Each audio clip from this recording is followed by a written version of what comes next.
Boa noite a todas e a todos. Estamos de volta aqui com o programa Vamos Abraçar a Sexualidade. Como eu estava falando sobre a sexualidade infantil, hoje eu queria responder algumas questões que me foram postas para poder eu refletir, né, nas questões ligadas à sexualidade humana e à infância. A primeira questão é se existia uma idade certa para tomar banho com a criança. Não, não existe uma idade certa. Existe pais e mães, ou o casal, que pode ser dois pais ou duas mães, que estão juntos e estão juntas e que podem querer tomar banho e começar. O começo é desde criança, né? Desde o momento que a criança possa vir tomar banho, não é? Ou você já dando banho nu debaixo do chuveiro, ou então quando a criança já estiver em pezinha e etc., para que ela veja algo natural. O importante é o que eu já chamei a atenção muitas vezes. Primeiro, não se pode tomar banho de calcinha, nem de sutiã, nem muito menos de cueca. O homem, não é, porque aí não adianta. É melhor não tomar. Se eu não me sinto bem, eu não faço. O que eu não me sinto bem. Mas se eu me sinto bem, não é? Então acho que isso é a coisa mais natural do mundo. Não é? Eu tive essa experiência como pai de duas crianças e isso era visto como algo natural e comum. Não é? Então, e outra questão é a gente estar preparado para que a criança possa perguntar por que é que é diferente, porque o pai em relação à menina, porque é que o pai tem, né, aquele genital, aquele órgão diferente, ou a menina perguntar em relação, o menino perguntar em relação à mãe. Então a gente tem que estar preparado a responder, né, que existe dois órgãos, dois corpos, né? Quando é dois pais, também explicar que existe também um outro lado, né, que é o lado da mulher, que é diferente, e se for duas mães também explicar a mesma coisa. Então, acho que a gente tem que ser aberto e discutir. Por isso que a gente tem que estar preparado. Se eu me sinto preparado ou me sinto preparada para isso, então eu faço. O que eu não posso fazer é aquilo que eu não me sinto preparado nem preparada. E se a criança pergunta porque é tão grande, tão diferente, etc., ou no caso da mulher em geral, quando tem pelos, porque é que ela não tem, a menina e a mãe tem, ou a mulher que está dando banho, no caso que crie, ou não, e no caso do pai é a mesma coisa, porque é que o dele também tem pelos e porque também é tão grande em relação à diferença do menino. A gente mostra para a criança o que a mão é diferente, o tamanho do nariz, o tamanho da testa, o tamanho do corpo, a mesma coisa. Então, gradativamente isso vai crescendo e as pessoas vão ficando, né, iguais quando ficarem pré-adolescentes ou adultos. Então, isso é a coisa mais importante que a gente vai respondendo. Se ela só perguntou isso, é porque a gente só deve se limitar ao que ela perguntou. E não mais a gente tentar explicar outras coisas que não foram perguntadas. Né? Uma outra questão também que me foi perguntado também é se é normal, não é, a criança fazer perguntas como o que é vulva. Eu digo vulva porque as pessoas chamam vulgarmente de vagina, mas vagina é um canal que liga a vulva, que é a genitália feminina, até o útero. E o pênis. É natural que a criança pergunte essa curiosidade. Né? E você pode até mostrar em relação aos animais. O animal lá também tem uma genitália diferente. O homem e a mulher têm essa genitália diferente. Né? Quando é do mesmo sexo, a gente também deve estar sempre chamando a atenção também que existe uma outra genitália diferente. E aí, se você não tem dentro de casa, no caso de um casal de duas mulheres, você mostra através de gravuras. E no caso do homem, se você também não tem, são dois homens, então você mostra através de gravuras e etc. Quando eu não me sinto preparado ou preparada para isso, né, eu oriento, não é, e procuro alguém que possa me fazer, né, essa ajuda nesse momento de orientar. O importante é a gente não ter vergonha de procurar e também não mentir para a criança, porque o mais importante é que a criança sabe se a gente mente. A criança é muito esperta e muito dinâmica, então é natural que ela descubra por outras pessoas, né? Como aquela história que eu contei do Joãozinho que dizia: minha mãe é tão besta, ainda acredita em cegonha, porque a mãe tinha dito que era a cegonha. Então, quer dizer, nem a criança mais acreditava de 4 para 5 anos. Então é importante que a gente seja honesto. Se a gente não pode, é também importante a gente ser honesto, dizer: olha, eu não fui preparado ou não fui preparada para isso, então eu não tenho condições de orientar, mas eu vou procurar alguém que possa lhe orientar. Né? Nesse caso também eu torno extensivo que, caso a criança não pergunte, é bom deixar livros, é bom deixar algum material acessível.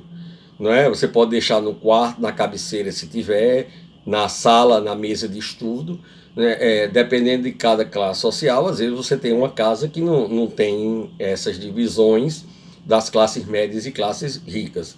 Mas então você tem a mesa que a criança estuda, ou o que for, né? O lugar onde você pode deixar. Também, se você não souber o livro, você procura a escola para que ela possa orientar.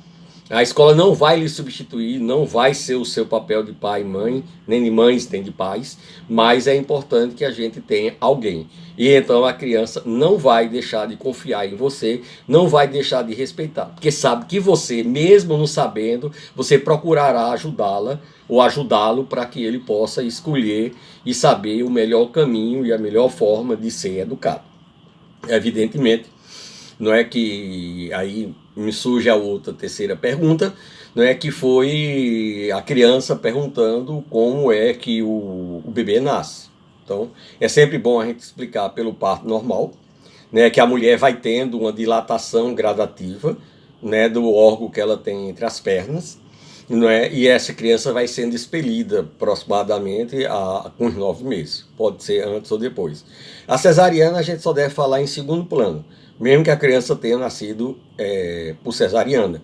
Mas a gente deve mostrar a criança, né, de uma forma mais saudável possível, para que a criança não fique, cortou e tirou e sangrou, não.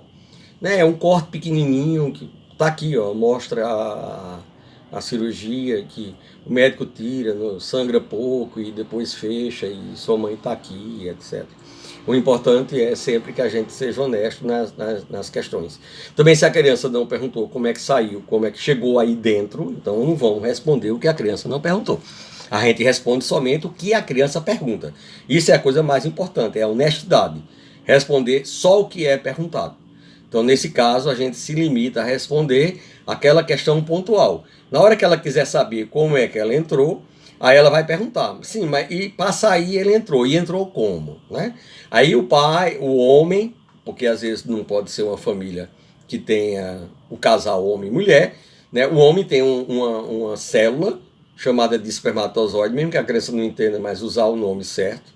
Mesmo que você fale em sementinha, mas é sementinha que tem um nome científico chamado espermatozoide. A criança vai entender aos poucos e vai incorporando isso na sua linguagem. E a mãe tem um óvulo, que também é outra célula, ou uma semente. A união dos dois, né, ocorre o que a gente chama de fecundação, né, eles se juntam para a criança e posteriormente vai se desenvolvendo durante os 9 meses da gravidez. Só essa pergunta fica por aí. Né? E como é que isso acontece? Aí, se a criança quiser saber como é que isso acontece, né, o momento de encontro de um casal ou de uma pessoa que goste, ou nos casos da fertilização in vitro, não é que, por exemplo, tem homens gays que não querem, né, ter um relacionamento. Então ele pode doar o seu espermatozoide e ocorrer uma fecundação, que isso é feito em laboratório, numa clínica médica especializada. A mesma coisa da mulher também. Ela não quer transar com um homem, mas ela recebe de um doador que foi escolhido, ou então no banco de doação que existe para que a pessoa possa, né, fecundar. Então, muitos detalhes, às vezes, a criança não vai entender. Mas você diz, e ela vai gradativamente perguntando e vai gradativamente aprendendo. O importante é ser honesto e responder as questões para que a criança tenha respeito e consideração por você. E a quarta e última pergunta, não é que me foi feito, quando eu não tenho condições de responder, não é? Então, o que é que eu faço? Não é? É a mesma coisa, né? Quando a criança não pergunta, você deixa o livro. Quando você não tem condições de responder, você procura alguém da família ou alguém da escola que possa responder.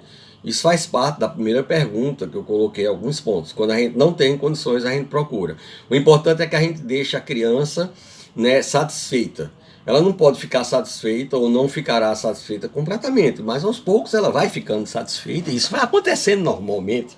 O importante é a gente estar seguro do que a gente está fazendo, não é? E respeitar também os nossos próprios limites.